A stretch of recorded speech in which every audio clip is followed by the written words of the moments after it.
Şampiyon Petrol!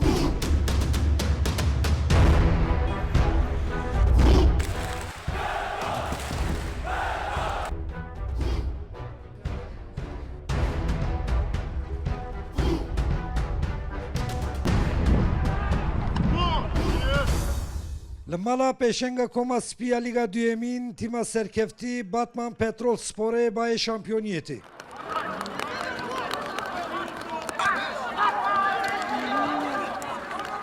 Petrol Spora ku bi heftê û sê puanan lîder e û bi ferqa 8 puanan serkeşiya lîgê dike dê şemiyê li mala xwe mazûvaniya şopînerê xwe herî nêzik duyemînê lîgê Mola Sporê bike.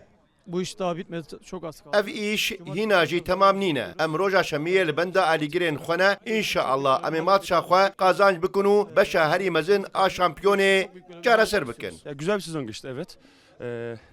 Belê rast e, me sezoneke gelekî xweş derbas kir. Di maçên mayî de jî ez dixwazim palpişt bim ji tîma xwe re û tîma xwe bînin cihekî hê baştir. Ez bi potansiyela xwe baş dizanim. Ez dizanim ez dikarim hêj baştir jî bibim. Geçen sene çok hak etmiştik. Me par ji Lîga Yekemîn pir heqir bû. Lê hewesa me di qirika me de mabû. Em pir xemgîn bibûn. Lê îsal herî zêde em ê kêfxweş bibin. Niha hem bajar, hem jî tîma me, hem rahênerên me û em li Sîlvan ji bo maça dawiya hefteyê amade ne. Parola me jî 3 puan e. İnşallah em ê qezenç bikin û geşta şampiyoniyê li bajar pêk bînin. Heke tîma Batmanê sê puanan bi dest bîne dê cudahiya bi Mola Sporê re derkeve 11 puanan û 4 hefte berî xilasiya lîgê jî dê mohra şampiyoniyê li dîroka xwe bixe. Mola Spor jî dixwaze bi ser bikeve ferqa puanan daxe pêncan û şansê xwe yê şampiyoniyê bidomîne. Petrol Spor jî rûmetavî bajarî ye rûmeteke heqeten girîng e em dixwazin ev hesretê em xelas bikin. Baraneka xweş tê rehmeka xweş tê înşallah Petrol Spor jî beş şampiyon bahar ev barana baharê înşallah Petrol Spor jî beş şampiyon em ê deh bahara pavra yaşamış bikin. Li nava Batmanê jî kelecana şampiyoniya Petrol Sporê derbûye. Cadde û kolan balayên Petrol Sporê û bi pankartên xêrhatina şampiyoniyê hatine xemlandin û alîgirên tîmê jî bi kelecanek mezin li benda encama maçê ne. Çawa beb şampiyon her ti jwana serbesteydi.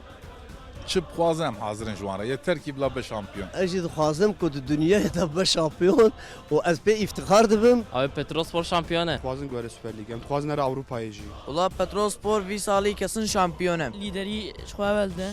İnşallah şampiyon me. Em kêfxweşin û mijarê bêjin serkeftin û serkeftin. Petrol Spora ku di sezona par di têkoşîna play-offê da li hember wan sporê penaltiyan da xetir ji xeyalê derketina Lîga Yekemîn xwestibû îsal bi serkeftinek mezin dixwazin dawîl hesret ta 25 sala bînin û bêhna nefta bajêr bigihînin Lîga Yekemîn.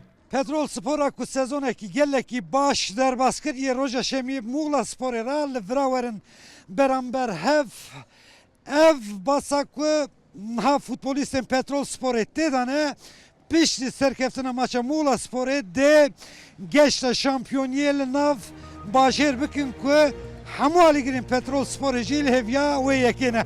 Abdulselam Akîncî Rûdaw Batman